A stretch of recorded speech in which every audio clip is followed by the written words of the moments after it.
everybody. All right, so we are getting really close to the upcoming AP Lang exam. So I wanted to hop on really quickly and just answer some potential questions that people might have. So if you have any questions about AP Lang, feel free to drop them in the comments. Otherwise, I'm just going to start chatting about some general tips and everything. Hi. All right, so I wanted to remind people that tomorrow I'm going live with Tim Friedis on his channel, The Garden of English. So that's going to be 7 p.m. Eastern time. So for me, I'm on Central, so it's 6 p.m. And we've done this for the past few years where we answer student questions. So then usually after that live, at some point, I go live on YouTube and TikTok independently.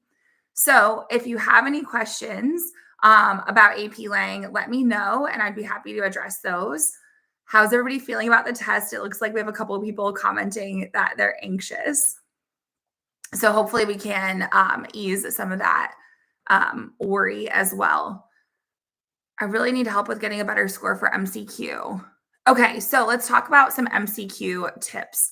So one of the things that you want to be mindful of is that because it's a digital exam, there's going to be the option for them to kind of like highlight the passage for you, which I think is actually potentially super helpful. For some of the questions, it's going to be really important that you read the surrounding area, not just what's highlighted, because sometimes there's context clues that you might miss if you only zero in on the highlighted portion. Also, one of the biggest mistakes that I see students making for the MCQ, thank you for the likes, by the way, on TikTok. One of the things that I see students doing that kind of limits their score is they don't actually go back to the passage. They try to answer from memory, and the vast majority of the answers are definitely like in the passage. Yes, sometimes you have to infer. But if it says something like in paragraph 3, you need to go back and reread paragraph 3 as opposed to doing it from memory. Because one of the ways that they make incorrect answer choices is they might take something that is true, but it maybe happened in paragraph 4. And a lot of times we might misremember things. So we need to go back to the passage. So that would be one way to help your MCQ.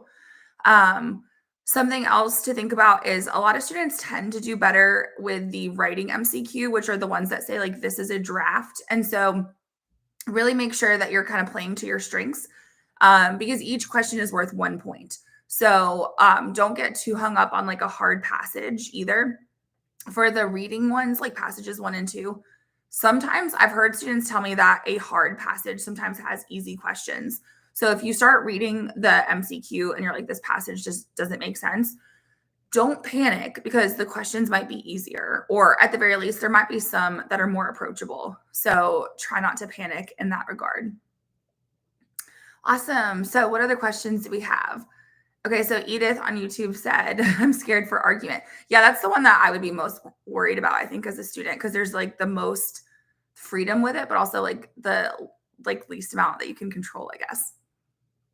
What's the best way to approach the MCQs if you're not the best reader? I would say use process of elimination to get rid of answer choices. So if you know something is wrong, cross it out, because I think you can do that on the digital form too. I would also say be mindful of some of the word choice within the answer choices, because sometimes a single word can make it wrong. Now, as far as the passage itself, if you find that you're not understanding the passage, I would kind of stop every paragraph or so. If it's a really dense paragraph, you might have to stop every couple of sentences. And I would almost just do like a little check-in with yourself where you're kind of like translating what it's going, like what it's saying, like, okay, so what is the person talking about here? Like, what is the tone? That kind of thing. Because I think if students keep reading and they really aren't understanding what's happening, then it makes it more confusing. So for me, when I encounter a passage that I find more difficult, I tend to view it as like parts of a whole. So I'll stop after a paragraph and kind of be like, okay, wait, what was that about? What did it just say? And that tends to help me. Let's see. So one thing I struggle with is tying back to my thesis at the end of the paragraph. How do you do it fluently and enhance the line of reasoning? It's really helpful. Like as a reader, I can say that when students have a concluding sentence to their paragraph that ties back to their main idea. So when we say tie back to your thesis, another way to phrase it that might make more sense would just be simply to tie back to your main idea. And the reason why I say that is because your main idea is supposed to be based off of your thesis anyway. So you need to tie back to what you were trying to prove in that body paragraph. So it depends on which essay we're talking about, but let's say it's rhetorical. Well, your prompt is going to ask about message, argument, or purpose. So whatever choice you were analyzing, tie it together by explaining one more time, like, or reiterating how that choice helped with the message, argument, or purpose, whichever one that you're supposed to be doing. You can use the word therefore as a transition. A lot of times I see students using therefore as kind of like a lead in. Someone had a question about time management. Thank you all for the questions, by the way. I'm going to keep trying to answer all of them. So I appreciate your patience. I've got like YouTube and TikTok going. So if I'm looking at a weird angle, it's because I'm trying to answer on both platforms. So time management. So one of the things that I had my students do today is I had them kind of plan out approximately how much time they want to spend for each essay. And just know that there is a timer on your test for digital testing. You can hide it. I personally would just leave it out, to be honest, because I would want to be able to check. But I do know that some people might get nervous with that. But I basically told my students to kind of figure out, okay, which order are you likely going to write your essays in? And then what timestamps do you need to be aware of? Like, at what point should you be moving on? So there are certain things that we want to do to potentially like help with our time management. So for MCQ, don't get hung up on a single question. Like if the question's super hard, don't spend 3 minutes answering it. Guess and move on. You can flag it and come back to it. So that's one thing that I see people doing on multiple choices. They spend way too long on a particular passage or a particular question, and all the questions are worth 1 point. So that would be something for MCQ. But for FRQ, the essays, pacing, there's certain things you could do if you're worried about your pacing. Don't write a super long intro. Like literally just a thesis is fine. Do I prefer that my students have a little bit more before the thesis? Yes, because sometimes just a thesis can be really jarring. However, you're not necessarily earning points because you have this fantastic intro. So that would be one thing, is a short intro when needed. I would also say that a lot of students write 2 body paragraphs. A lot of mine do anyway. So I tell my students to prioritize quality over quantity. And a lot of my students just do better developing 2 really strong paragraphs instead of 3. Now, some of them do 3, but most of them do 2. And that's kind of a way that they like stay in the time constraints. Something else for time management would be to realize that you don't need a conclusion.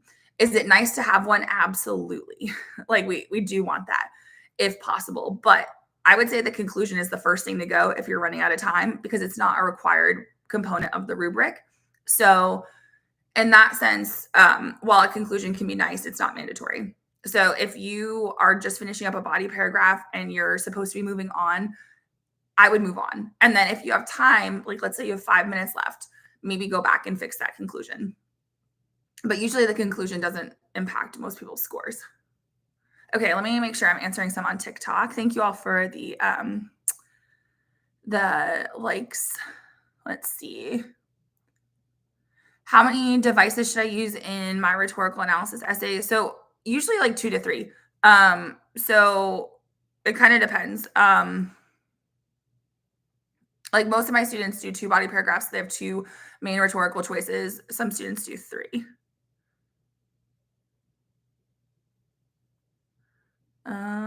Let's see. Sorry, I'm trying to find ones that I think are like more specific to like a broader range of people. Also, my contact is like suddenly shifting in my eye. Sorry about that. Would you suggest spending an equal amount of time on each passage for the MCQs? Not necessarily, because I think the reading ones tend to take slightly longer. So here's the setup of the MCQ. You have 1 hour and you have 45 questions. There are 5 passages. So the first 2 passages are reading comprehension. And these tend to take a little bit longer anyway, because the passages are a little bit longer and you have more questions. You have between 10 and 13 questions. So the writing MCQ, those are the ones that are editing and they say like, this is a draft. Those you have a much shorter passage and about 5 to 8 questions. So you can typically, yes, there's 3 passages and not 2, but students typically work through those more quickly. So I would say, like for some of my students, they try to do like a 50-50 split, like 30 minutes on reading, 30 on writing, and they divide accordingly. But some of my students are more like a 35-25 kind of split. So it just kind of depends on your pacing there.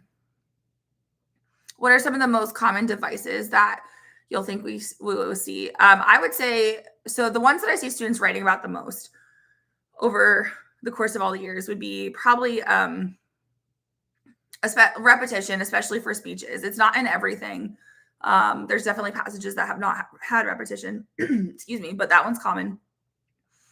Comparison and contrast. So comparison could be things like a metaphor, possibly an allusion. There's another one that falls under comparison that I see sometimes. But contrast also. So comparison is emphasizing the similarities, and then contrast is the differences. Anecdotes, so like a little story. So that is sort of common. Examples. So sometimes it's like one key example, other times it's like a grouping of examples.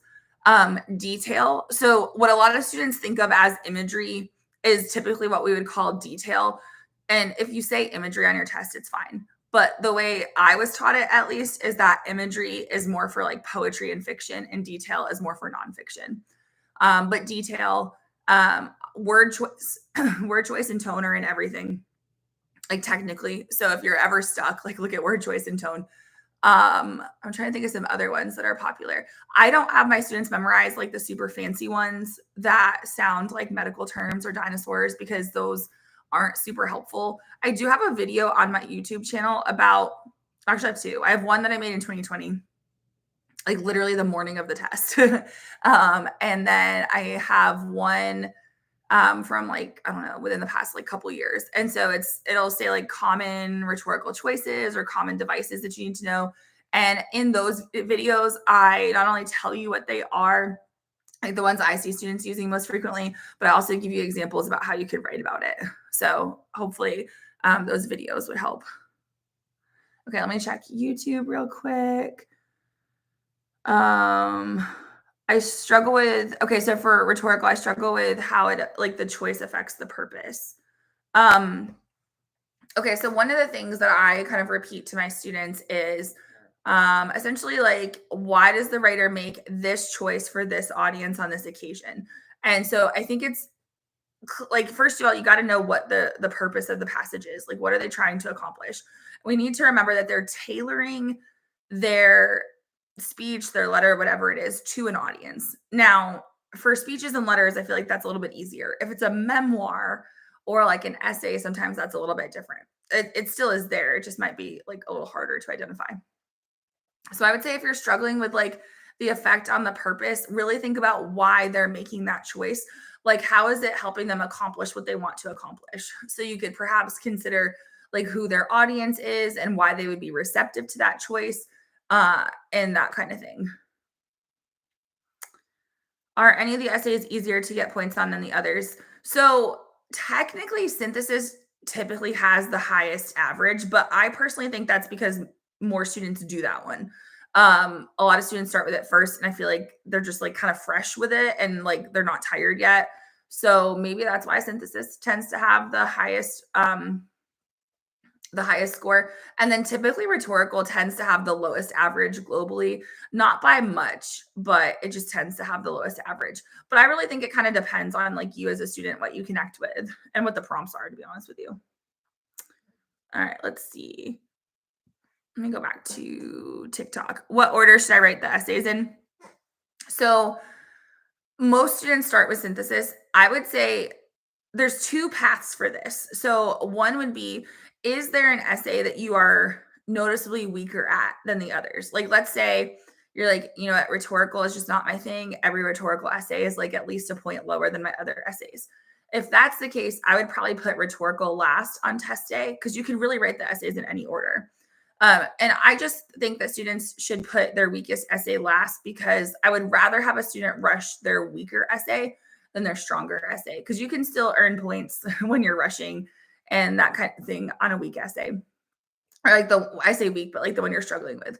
Now, some people are kind of like equal across the board, like they get the same score pretty much on all the essays, but maybe certain prompts don't, or topics don't resonate with them. So for those students, you might look on test day and kind of like see what you're going to be asked about, and then kind of make a decision from there. So if you look at it, like for me, I personally love rhetorical. But like if they gave me a prompt by Thoreau, I would not love that. I just, no offense to him or anything, but I just don't like transcendentalist literature. So like I might, if I saw that it was Thoreau, I might choose to do the argument first or something. So just something like that. But I would put your weakest essay last. Obviously attempt all 3 essays. Um, but that would be kind of like my advice. Thank you for the likes over on TikTok. Am I going live tomorrow? Yes. So I'm going live with Tim Freitas on his channel, The Garden of English on YouTube. And that's going to be at 7 p.m. Eastern, 6 p.m. for those on my time zone, so Central.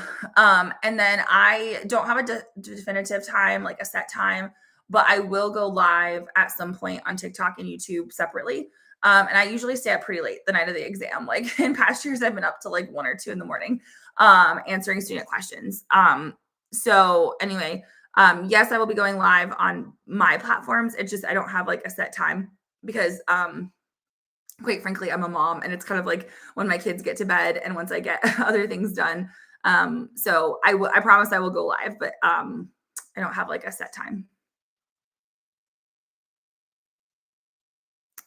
Let's see. Can you please explain the 3 essays? So you've got synthesis, which is like the one with the sources. They give you 6 to 8 sources. Usually it's 6. And your job is essentially to write like a mini research paper. So you use the sources to support your argument. You must use 3 of them. It is a very harsh penalty on the rubric if you don't have 3 sources. And so when we say 3 sources, we mean 3 different sources. So you can cite the same source twice, like you could cite source A twice, but it only counts as 1 source. So that one is like an argumentative essay with sources. Then question 2, and you can do these in any order, but the way they appear, question 2 is rhetorical analysis. So you're going to be given a passage of nonfiction. It's going to potentially be a speech. That's what they've been doing most frequently. So I'm kind of expecting them to maybe switch it up a little bit. I don't know. But they've done a lot of speeches. I think the reason they've done a lot of speeches is because there's a lot of them in the public domain, so they don't have to deal with copyright and stuff. Letters. They've done a few of those recently. And then also they could do like a memoir or an essay, like an excerpt of a longer work of nonfiction. So regardless, it's going to be nonfiction. And your job with rhetorical analysis is to identify the choices that the writer is making to achieve their message, argument, or purpose. So that one, some of the skills for that overlap with the multiple choice, to be honest with you. And then argument is the one that is the most open-ended because they, in the past, they've given a lot of like philosophical topics or like abstract concepts, like the value of, and then insert topic here. The one thing that they haven't really done recently that I could see them doing at some point to shake things up a little bit is like more of, if any of you have ever taken, I guess like the ACT essay, where it's more of like a topic, like there's a prompt on AP Classroom that deals with a cell phone ban. And to me, that's not so much abstract as it is like a contemporary issue, but you would still make an argument. So for that one, you have to come up with your own evidence. You can use historical evidence, personal experience, current events, just any outside knowledge that you have. But you don't have any sources for that one. And so no, they can't fact check you. Like we don't. Like I've been an AP reader for argument. We don't fact check people. But like when people make stuff up, we can usually tell because it kind of depends. Some people try to make stuff up and they get like super dramatic and it just feels fake. Also, if you're like putting statistics or something in your argument essay when we know you can't look them up, I personally just kind of tend to assume they're fake. So just FYI. Do we state the specific rhetorical devices in our thesis? I tend to encourage that, yes. It's called a closed thesis. Some teachers don't like that. Here's the deal with a closed thesis is like you're writing an essay in 40 minutes and it's like a 4 or 5 paragraph essay. So a closed thesis is fine. Some teachers feel it's not super sophisticated, but I was an English major and I didn't have to write open thesis statements, which are a lot harder to do until I was writing like 10 and 20 page papers in college. So for the purposes of the exam, just put your devices or your choices in your thesis for rhetorical. Don't stress about it. The thesis point is seriously the easiest one to earn. So it doesn't matter if it's like quote unquote good. It just matters if it's defensible. Meaning like, could you prove it?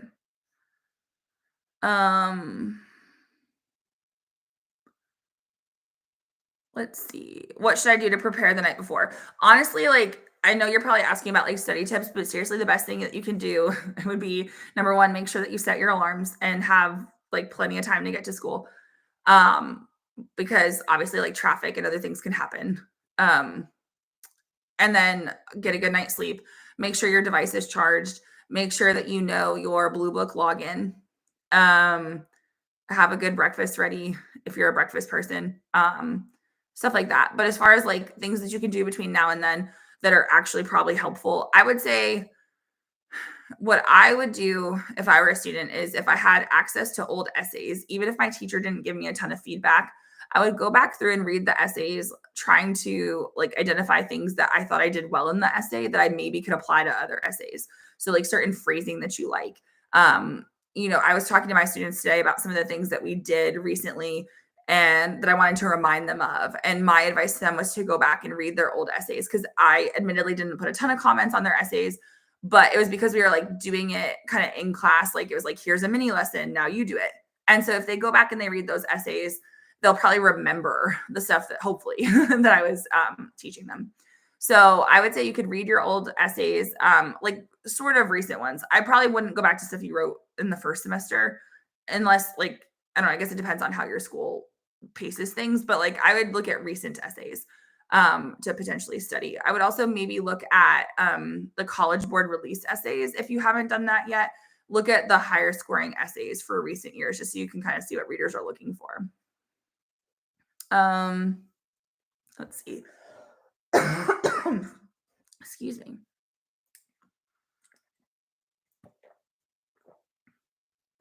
Sorry, I'm trying to like process all these questions because some of them I were already answered. I understand that people are just joining in. What if I have problems identifying the message for rhetorical? So here's the thing. I think people kind of confuse message and purpose sometimes. They're very closely related. So I understand why. The purpose is the goal. So usually it's like to, like to and a verb. And so like to inspire, to persuade, to, I don't know, to honor. And so the purpose is what they're trying to do, what they're trying to accomplish. The message is kind of like the lesson or the takeaway. So they are closely related. I'm trying to think of a passage that a lot of you might be familiar with. Okay, so there was one. So Barack Obama, it was on the exam a few years ago. It was a speech for dedicating a statue to Rosa Parks. And so the purpose was probably to honor her because the occasion was dedicating a statue. So to honor is the purpose, but the message would be something kind of like, to put it casually, be like Rosa. Like he was talking about how, you need to be that positive change in the face of adversity today. And so even though we've come a long way, we still have a longer way to go and that kind of thing. So the message is kind of like the lesson that the audience is supposed to get out of it. So if you struggle with identifying message, ask yourself, like, what does the writer want the audience to learn or reflect on? And that's probably going to be your message. Okay, let me see. Thank you for the likes on TikTok, by the way. And thank you for sharing the live. Let me scroll up because I know I've missed a bunch of them. What are the ways to earn the sophistication point? So, okay, technically you can earn it for vivid and persuasive style across the board, all 3 essays. I don't see students doing that the most frequently. That's probably like the number 2. But for that one, like little things that you can do, it's not guaranteed that you'll get the point, but precise wording. So like adding in adjectives and adverbs, using advanced punctuation like colons and semicolons and dashes, probably more colons and dashes in my opinion, but in a meaningful way. And then like making rhetorical choices. So for instance, like telling a detailed anecdote or using repetition in a meaningful way. The one I see students kind of doing the most is broader context. So for synthesis, that could be like going beyond the information that the sources have, like maybe because you have outside knowledge or a personal connection that you could bring up in your commentary. And also looking at the broader implications of the topic. For rhetorical, the broader context tends to be like, do you have any outside knowledge of the person or the time period or things like that? And just kind of really digging into the rhetorical situation. And then I don't know, argument is weird to me for that because it's like you're coming up with your own evidence, so the broader context is a little bit trickier. But I've seen them give the point when a student like made personal connections and historical connections and stuff really well. So that would be one way. For rhetorical specifically, the way that I see students doing it the least is the third way, which is analyzing complexity and tension. So the way I understand that one is that I look for like speaker audience tension or like historical tension. And there's certain prompts that I feel like I could lean into that more, like the Abigail Adams prompt, because she's writing a letter to her son, basically telling him, like, I know you didn't want to go on this trip, but I'm your mom and I know best. And so, like, there's definitely some tension there. And then, like, if you're familiar with the prompt where Gandhi wrote a letter to Lord Irwin, like, and he's trying to be cordial, but he's also giving him this ultimatum, there's some tension there as well. So, that one I see students kind of leaning into the least, but I think certain prompts kind of lend itself to that. So again, those are the ones. And then if you're interested in synthesis specifically, I have posted a bunch of shorts on my YouTube channel, but the most recent like actual full length video that I have is about Q1, so synthesis, sophistication. So I would love it if you would go watch that. I do have a couple videos. They're old. I need to update them. Not that the information is bad, but just like, I don't know, the more I teach, the more I refine my technique, I guess. So I do need to update those, but they would be fine to watch before the exam. I have those for Q2. I don't think I have anything for argument sophistication. Okay, let me see. Sorry, I'm looking at TikTok first. Okay, sorry, it's coming in fast, so it's taking a second. Do you know the grading criteria, like what score you would need to get a 1 through 5? So last year they actually kind of increased it, which was so frustrating. So they gave us this breakdown, and then things kind of updated, and so the points that we were using, like, kind of they increased it by like 6. It looked like. So I have to remember the new breakdown, but basically for a 5, I used to tell my students they needed to get about 72 out of 100 points.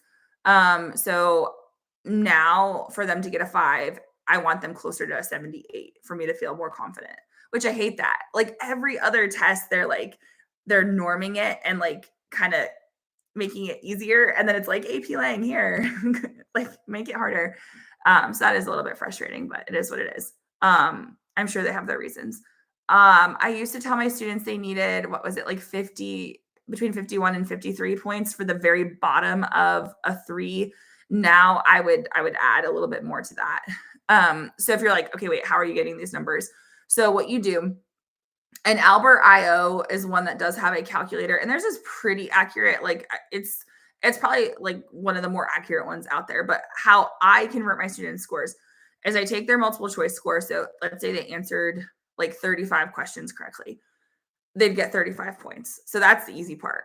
For the essays, you take the number, like let's say you earned 4 out of 6. You take that and you multiply it by 3.0566. And so what I do is I take all their essays, like if they got 3 4s, it's like a 12. And I multiply that by 3.0566. I get a number, and then I add it to their multiple choice, and then we round, and then that kind of tells us. So anyway, as far as what that would look like for a 3, you're looking at hopefully like 60% on your MCQ and 4 out of 6 on your essay. For 4s and 5s, you're looking at ideally closer to like 70% on your MCQ, and like 5s on your essays. Trying to get a 5, there's a lot more variables. You can get a 5 without getting a 6 out of 6 on your essay. I've heard some people say that like, oh, I have to get the sophistication point in order to get a 5. And like, that's not technically a rule. So anyway, how do I make a claim for synthesis? So like for a thesis, it's kind of like your overarching claim. So you're going to be asked about the role or value of a certain topic, or potentially which factors should a company or whatever consider for a certain topic. And so you can use that language in your thesis. So I would say like, for let's say it's the role of something. We'll use the libraries prompt as an example. So the prompt was something about like what is the role of libraries in the future. Your thesis could be as simple as libraries are an integral part of our future because they help people get access to Wi-Fi and other needed technology, and they provide a space for community members to connect and share their interests. So you'd have like two different main ideas there, and then each of those would kind of be one of your paragraphs. So that would be kind of how you could start it for synthesis. It doesn't have to be super complicated. You can have a counter argument if you want to. It's not required. Are we only using evidence from the sources, or do we think of okay, so for synthesis, you have to use 3 of the provided sources. If you have outside knowledge of the topic for whatever reason, you can include that as part of your commentary. You need to connect it to one of the sources typically in some way though. But like, yeah, for synthesis, you're relying typically on the provided information because you have to reference 3 sources. Now for argument, it's essentially off the top of your head. Let's see. Um, how do you approach the reading MCQ passages that are super hard to understand? I would say for me personally, the thing that works for me is I divide it into smaller parts. So I look after each paragraph if there's multiple paragraphs. Sometimes the passages are super long. Like it's like 2 really long paragraphs. For those, I'll break it up every couple of sentences and I'll be like, okay, what did they just say? And I'll kind of translate it. Because for me, I like to try to make sure I understand what's going on as I'm reading and kind of do little check-ins that way. But also don't get caught up on every single word because if you can understand the gist of it, you're okay. So if you're really, really lost, ask yourself, okay, what is the topic? Like, what are they talking about? And what is the tone? Like, how do they feel about this topic? And that can be helpful as well. All right, let's see. What college did you go to?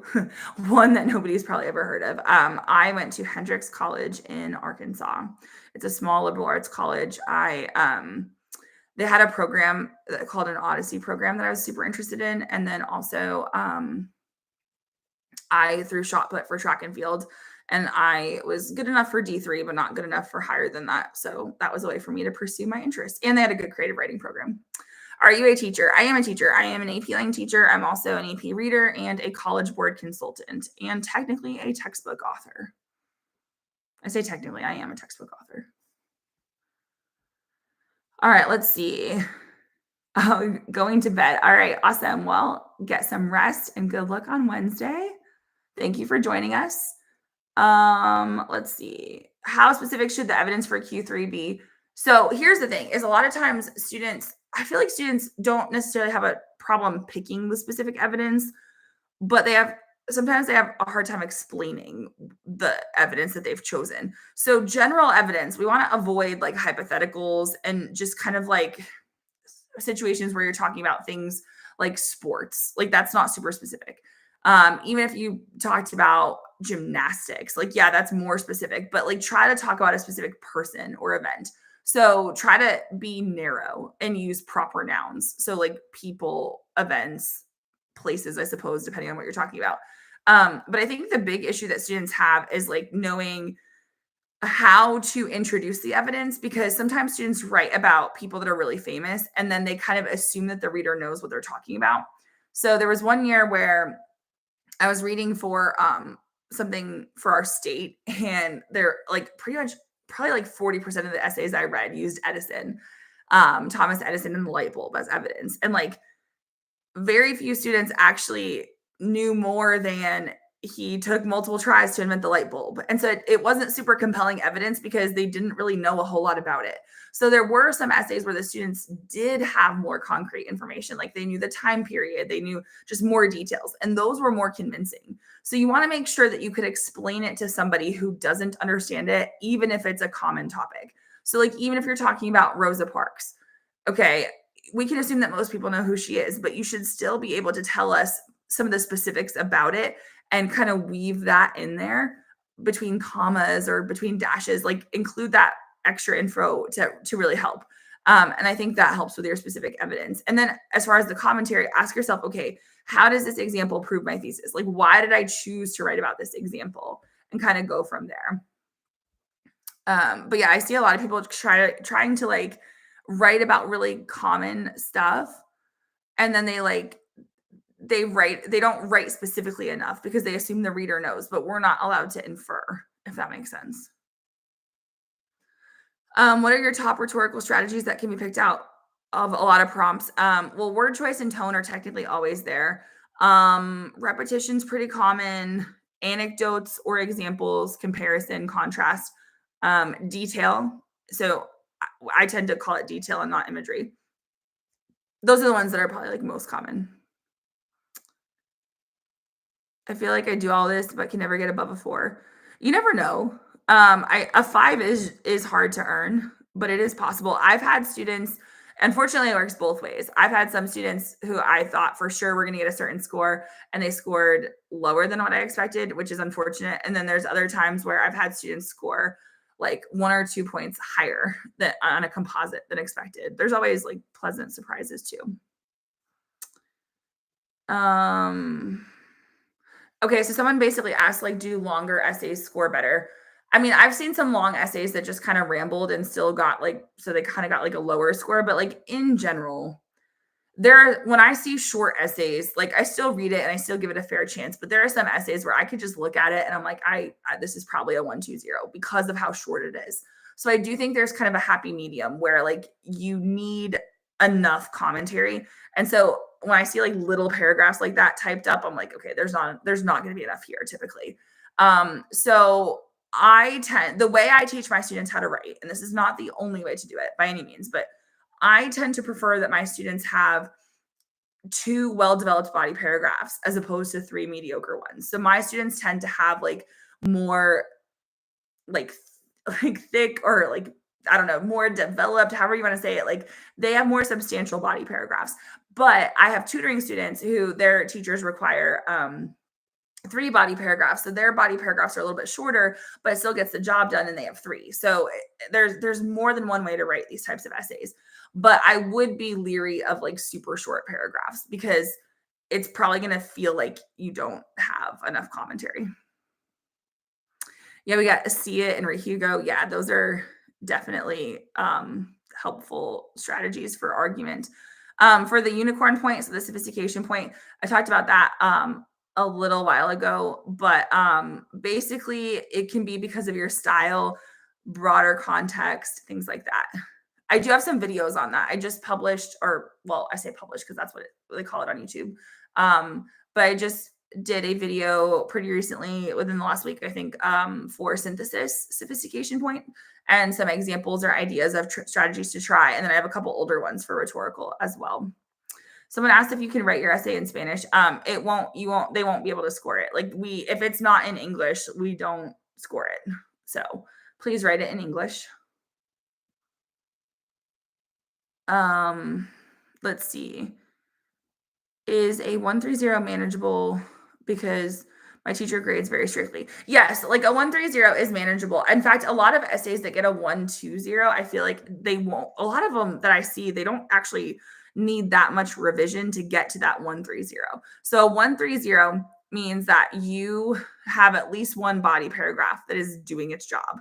So if you have 2 body paragraphs, a 130 essentially means that one of them is adequate. It has the right amount of commentary. It's doing its job. And the other one is maybe not quite there yet. It could be close, but it's not quite. So that's kind of how I think of it. The prose passage essay, do you mean the rhetorical analysis? Because prose is AP Lit. Some tips for timing. Do you mean for MCQ or for FRQ? How do y'all deal with typos? We ignore them. Like you can have typos and spelling mistakes and still score well. They do have a little bullet point on the thing that says like, please like proofread and use correct grammar and all that. But like literally as a teacher, I still have typos sometimes. Like, so you're human, it's fine. And honestly, as teachers, I feel like we're used to reading typos anyway. So obviously try, but like your content is so much more important than like typos. Are they going to be more lenient this year because it's digital? No. Like they're not changing anything. Now, the digital scores last year supposedly were a little bit higher than the paper test, but they are not like overtly going to be more lenient in any regard. So yeah, bad grammar or spelling doesn't technically impact your score. I've been an AP reader for several years. I've never seen it happen. I've even had students for whom, like I had a student who I believe was undiagnosed dyslexic and spelt almost all of their words phonetically, still made a 4 composite, which is what we were expecting for that student. And so to me, yes, spelling is nice, but it's not crucial. So for timing the writing, you want to have a plan going in. I know it sounds counterintuitive, but you should be outlining your essays and planning, because if you have a solid plan, you can actually write more quickly. A lot of times students who don't have a plan tend to get writer's block halfway through, or like they just have weaker ideas and line of reasoning.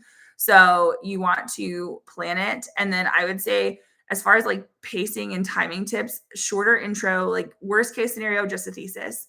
If you can add a sentence or two to kind of smooth it out, like you don't need a fancy hook per se, but if you can add a sentence or two before your thesis, that helps. 2 body paragraphs or 3. If timing is an issue, I would probably focus on 2 really good ones. And then conclusions are not mandatory. So therefore, if you are super pressed for time, I would like cut the conclusion. And then if you had time at the very end, go back to it. But that would be how I would potentially save time. Does a 140 mean 2 well-developed body? Like, so 140 means that, so if you wrote 2 body paragraphs, both are very well developed. The 4 means that all claims are developed. So if you have 3 body paragraphs, all 3 have to be equally well developed. If you have 2, then both of them have to be. So the key word in the rubric for a 4 is that it's like uniformly developed, like across all of them. Can any word be a rhetorical device? For example, tree. I don't know that I totally understand that question, because words are not rhetorical devices. I don't think I'm totally understanding that question. I'm sorry. Will you be live tomorrow? If so, what time? I will be live with Tim Freitas on the Garden of English at 7 p.m. Eastern, 6 p.m. Central. And then I will go live on this account. So my Coach Hall Writes account later on, but I don't know which time. It kind of depends on when my kiddos go to bed and things like that. But I will be, it'll probably be later though. The night before the exam, I tend to be on like quite late. So for the West Coast people, I guess that benefits you. Let's see. Sorry, I want to make sure I'm not ignoring TikTok either. Yeah, you can do 3 body paragraphs with a counter. That's fine. Some people just don't have time for that. So if you reference the counter argument in your thesis, you don't technically have to include it. But you can, and you can weave it into body paragraphs instead of having it be separate if you want to. There's different ways to address that. What's the best way to study for MCQ? Unfortunately, there's not a ton that's publicly available for that. There is a practice test on Blue Book, but I don't think it gives you the answers, which is kind of frustrating. I would say, honestly, the best way is if your teacher has stuff unlocked on AP Classroom, I would practice with that. If you've already done the progress checks and other things on AP Classroom, I would go back and look at the ones you missed and look at what the right answer is and make sure you understand why it was the right answer. There are test prep books and stuff, but you wouldn't be able to get them in time. And also, I don't love a lot of those anyway. I used to tell people that using some SAT questions would help, but I don't think it helps as much anymore now that they've kind of redesigned things. Or more specifically, now that they've redesigned the SAT, I don't think it's as helpful.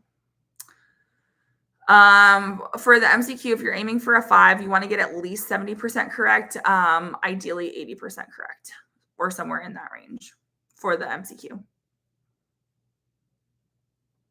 So going from a 4 out of 6 to a 5 out of 6. So basically the difference is for a 130, which is typically a 4 out of 6, that would be you had one good body paragraph that did its job, but at least one of the other ones was not quite strong enough. So the way to fix it is to make sure that your commentary is uniform and that you have been consistent across all your body paragraphs.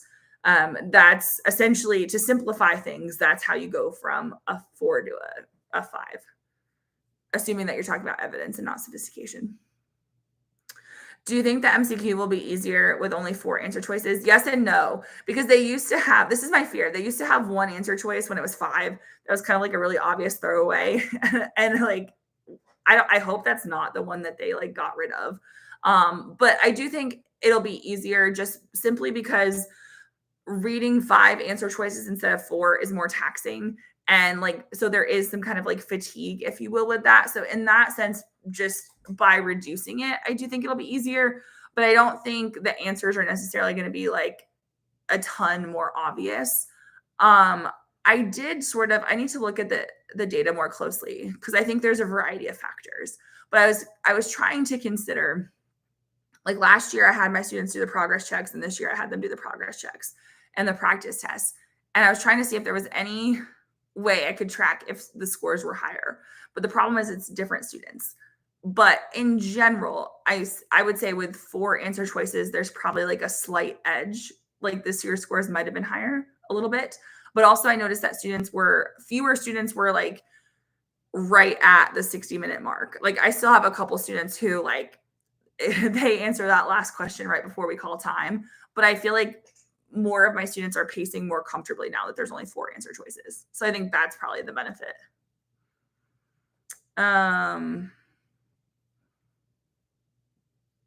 So my body paragraphs are long and more conceptual. How do I make my essays shorter and more direct? I think you have to kind of make sure that you're not like over explaining things. I think you have to kind of weed out, like, is this necessary? Is it easy to follow? Things like that. It's hard to like give you advice on that though, without actually seeing your writing. Yeah, you're not allowed to have food and drinks in the testing room. You can have it during break though, during the 10-minute break.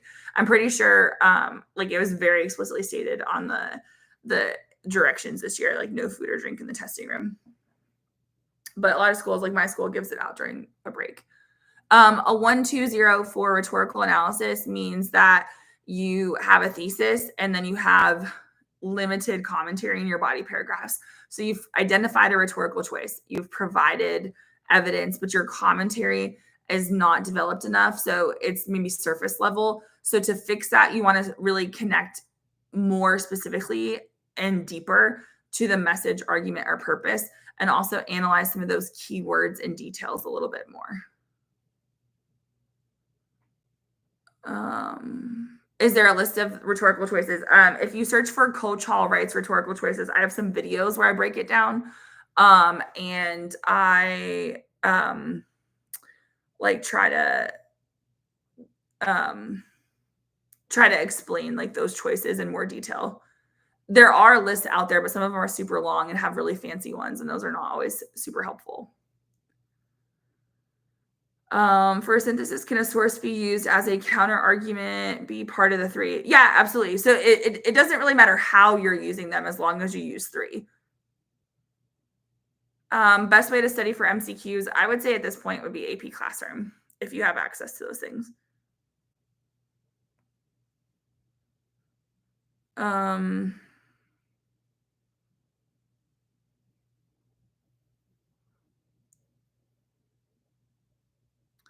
In theory, if I only write 1 body paragraph, can I earn a 4 out of 6?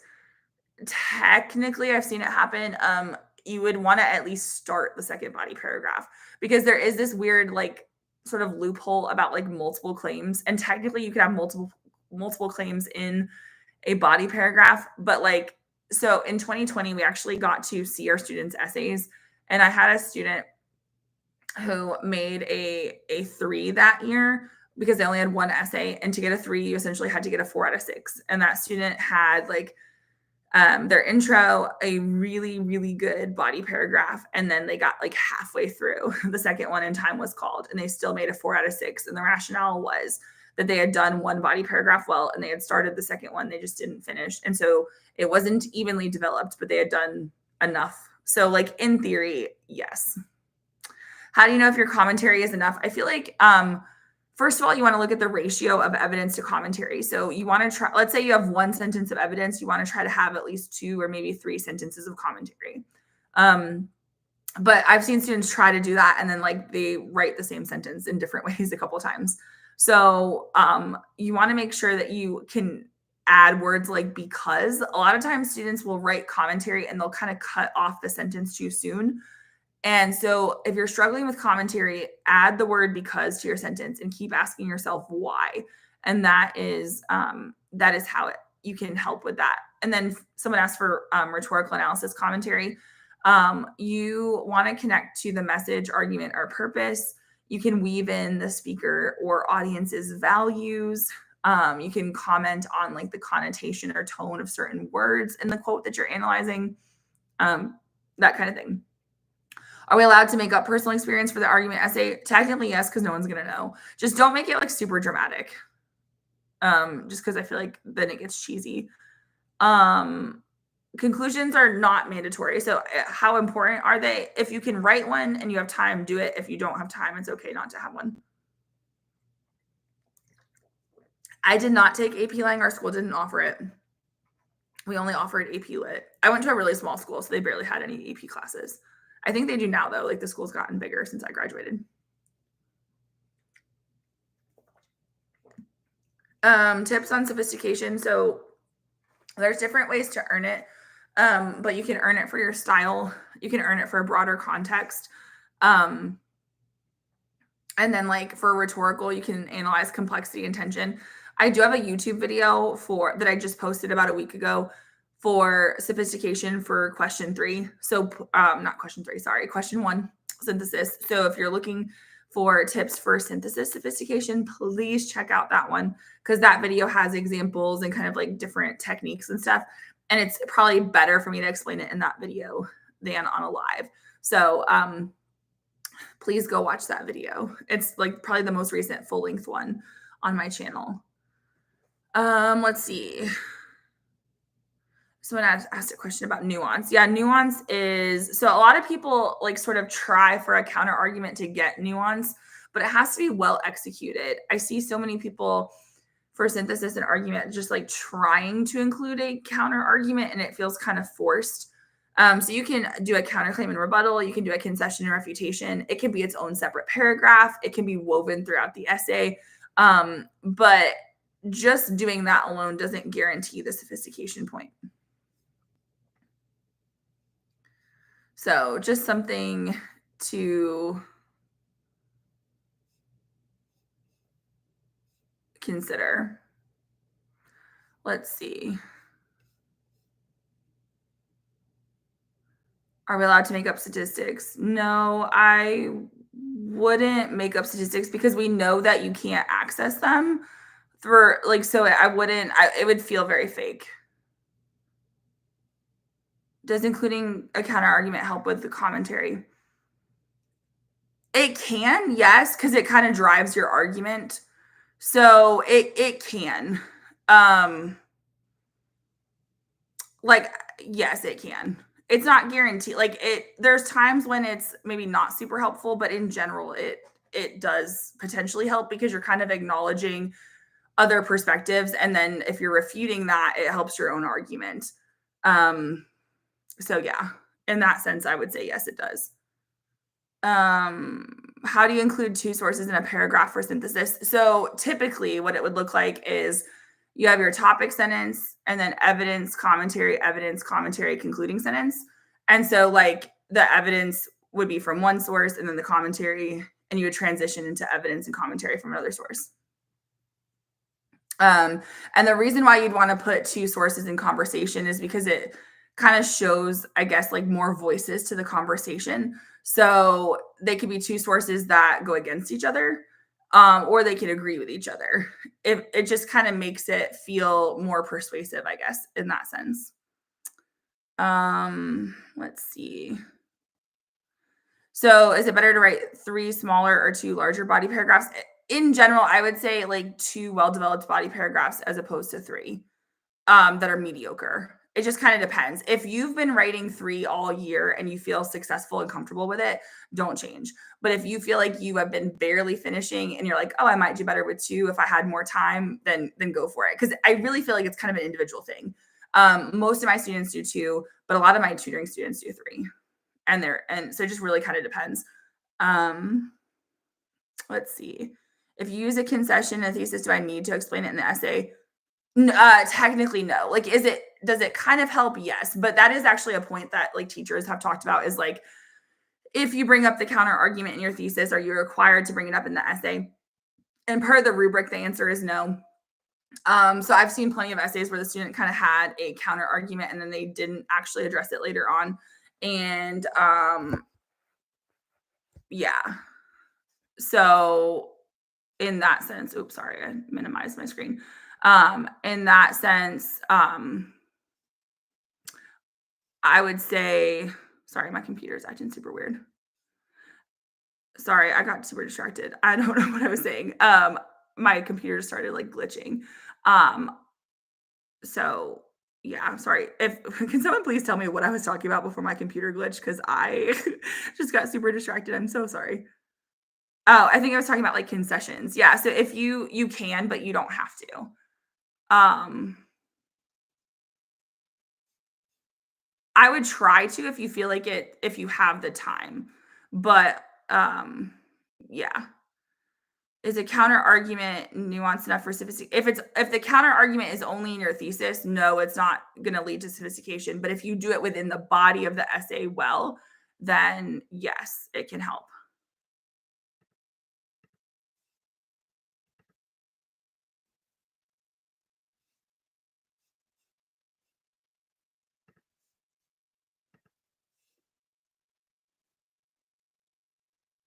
What can I bring on exam day? Um, so you're going to want to bring your device unless your school provides that. Bring it charged, please, if you have to bring your own device. You're allowed to bring like a snack and a drink for the break, but you're not supposed to bring it into the testing room. A lot of schools provide like the scratch paper and the like a pen or a pencil, so I wouldn't worry too much about that. I don't really think you need to bring too much on exam day, to be honest with you. Double check with your teacher though, because each school is kind of different, so I don't want to mislead you on that one. Any tips for getting better at the chores method? So, chores, for those who don't know, is current events, history, outside knowledge, reading, experience, and science. There's several of these acronyms or mnemonics, but it's a way to kind of brainstorm evidence for Q3. I would say kind of number one, ask yourself, okay, what comes to mind first when I hear this topic? But also ask yourself, okay, if there's topics that I know about, like a lot about them, like, can I make them fit this prompt? So if you know a lot about like a particular artist, whether it's a painter or a musician or something, can you make them fit into this prompt? And so that sometimes helps for the students who kind of sit there and they're like, oh, I can't think of any current events, or oh, I can't think of any historical ones. Um, you want to try to perhaps cater to what you already know, and that kind of thing. Is it okay to analyze one source twice? So, okay, like source E, then B, then E, then D. Yes, you, because you had 3 sources there technically. So you used, in that example, you used E twice, but you also had B and D. So therefore, it's 3 sources. So yes, you can cite it more than once. It just counts as one. Oh, for those that said thank you, you're welcome. Yes, I'll be live tomorrow. I'll be live with Tim Freitas on the Garden of English channel at 7 p.m. Eastern. And then, so that won't be on my platform, but then I'll go live on my platform later. It'll probably be later in the evening, just because I have young kids that I have to get to bed and probably do a couple other things before I can go live. But yes, I intend to go live on YouTube and TikTok just to kind of like this, just rapid fire answering as many questions as I can. For synthesis, can you, let's see, something about, can you get sophistication for talking about your own life? You can, if it's, because it would be considered broader context. So like if it's relevant, then yes. So for like the prompts about like STEM and libraries and stuff, I did notice students doing that more. For the ones about like vertical farming, I feel like I saw students doing that a whole lot less, probably because it's not as common of a topic, I guess. The easiest way to get the sophistication point. Okay, let me say the most common way that I see students earning it is broader context.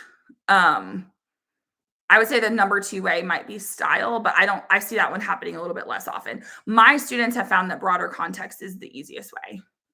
Um, Let's see. So can you skim through the sources? Yes. So here's the thing about the synthesis portion if you're worried about pacing. Yes, you can skim. And then I would also say that if you know the position that you're wanting to argue and you know a source is not going to help you, then you can like ignore that source. So let's say, I'm trying to think of like how to explain this as an example, but let's say that you know you're wanting to write about a particular main idea. If you look at the titles of some of these sources, then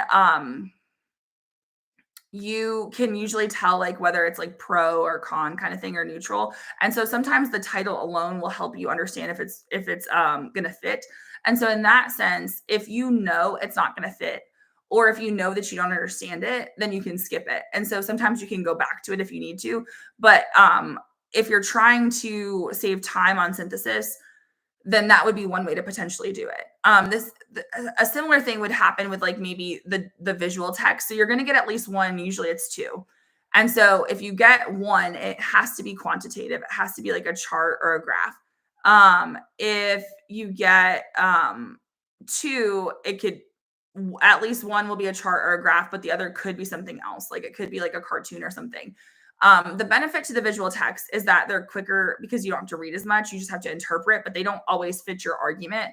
So I've seen it where sometimes they give you like a photograph or a cartoon and it might not make sense at first, but then if you come back to it after you've read all the other sources, it's easier to interpret. So that could be a potential strategy for saving time as well as if you realize you're not going to use it or you don't understand it, skip it and come back to it if you need to, but try to get your three sources elsewhere, if that makes sense. Should I quote the sources or summarize? I tend to prefer to see direct quotes. And also please make sure you cite for your synthesis. Technically, we're told if we know that you're referencing a text in some way and there's no citation, we can give you that, but like credit for that. But as a reader last year, when people wouldn't cite and I was on synthesis last year, it made it so much harder because I'd have to go back to the sources and try to find it and confirm that they were in fact three different sources. And like I was happy to do that because I wanted to make sure my score was accurate, but also it was time consuming. And so it's just easier if you do the citations. I prefer that students don't say according to source A. I prefer that students say something like according to the article, blah, blah, blah, or according to a 2019 research study or whatever the actual source is, and then parentheses at the end. Let's see. Well, thank you for stopping in and saying hi over on YouTube. Is the online markup in Blue Book like bolding, underlining? Oh, yeah. Is that considered by graders? Yeah. So if you bold something or underline it or italicize it, we do see that. So like I would use it for effect, like if needed. I told my students today that like, I don't know if this is like helpful advice. We'll see. But I told them like if they're worried about their synthesis, like making sure that they have three sources, um, one way to just double check that they have three is to just bold them as they go, and then they can unbold it if they want to. It's not going to change your score, but it was just a way for them to potentially visualize that they had the three sources. But I have seen students use italics for like to kind of show that like you're changing like how you say the word, I guess, if that makes sense. So yeah, any of those stylistic things you can use. Well, thank you, Alex. I appreciate that. So to get a 5, you're going to want to get about 70 or more, ideally 80% of the MCQ and probably 5 out of 6 on your essays. So to stop summarizing in rhetorical analysis, so summarizing, you're telling what they said. The analysis is why they said it. And that's going to be the mindset shift that you need. Is not just what did they say, but why did they say it? So like, why did they make that choice for that audience on that occasion? Why are they using those particular words? How is it helping them? So basically, if you're summarizing too much, really for any of the essays, you could say why, how, or so what. Let's see. So tips for the MCQ that people tend to consistently get wrong. Go back to the passage. Like, don't try to do it from memory. Like if they say in paragraph 3, go back to paragraph 3. There's a few things, this is maybe not what your question is asking, but while I'm thinking about it, there's a few words that students sometimes don't know when they appear in the MCQ. So one is exigence. They might ask you what's the exigence of the passage. So the exigence is like the catalyst. You might see the word underscore, which means to emphasize. Sometimes students confuse underscore with undermine, and then they mix it up. So underscore is to emphasize. And then my students actually had a question on AP Classroom where it was asking about like it was like a writing question. And I was asking about subordinating and coordinating. And I realized that like I hadn't totally used those terms with them. So in case this comes up for anybody else, subordinating is words like although, where you are creating a subordinate clause. So it's usually like a dependent clause, probably at the beginning of the sentence, but words like although are subordinating. Coordinating is when you're balancing it out. So think coordinating conjunctions. It's the fanboys: for, and, nor, but, or, yet, so. So without being able to tell you the specific question, the sentence that they were asking about had the word and is a coordinating conjunction. So therefore they needed to pick coordinating and not subordinating. So anyway, in case that helps anybody. All right. I'll answer maybe like 2 more questions from TikTok and 2 more from YouTube. It's almost midnight where I am. So I do want to do that. Hey, Nick, how are you? How should we time out each essay? So the College Board recommends 15 minutes for reading, and they tend to add that to the synthesis. And then 40 minutes per essay. A lot of my students tend to need only about, I don't know, like 10 minutes for synthesis, and they want to use the extra 5 for rhetorical. So I would you get 2 hours and 15 minutes total. I would kind of divide that up based on how long you think you need. Most people need about 40 minutes per essay. I think argument, some people could do it a little bit more quickly though.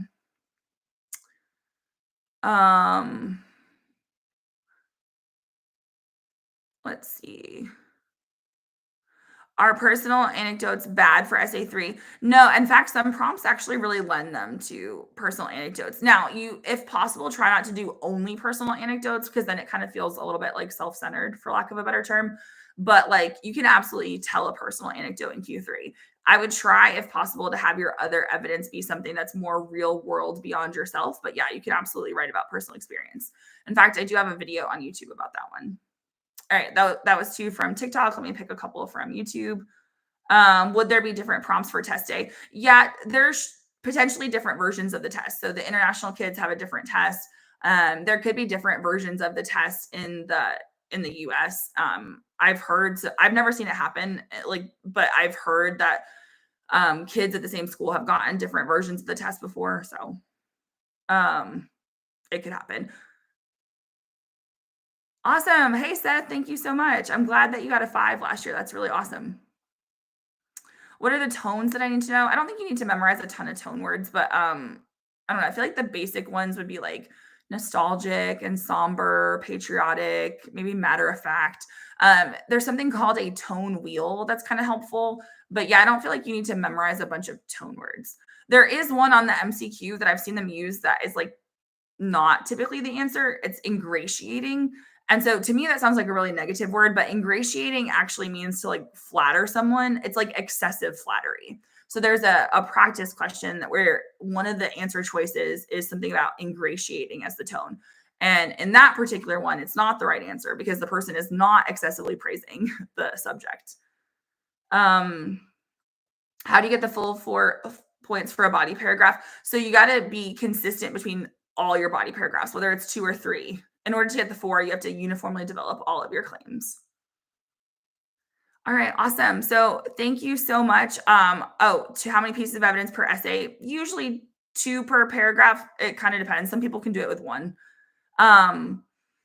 So anyway, thank you so much for joining in on the live. It is almost midnight here, so I'm going to close this out. But if you have additional questions, feel free to add comments to YouTube or TikTok videos. I'm going to go through tomorrow and try to answer as many as I can. And also feel free to watch previous videos that I have. That helps my channel grow as well. So thank you so much for watching. I really appreciate it. And I hope to see you live tomorrow. If I don't, though, best of luck on your test. You're going to do great. Just do your very best. Use your full time. You've got this. All right. Bye, everybody on TikTok.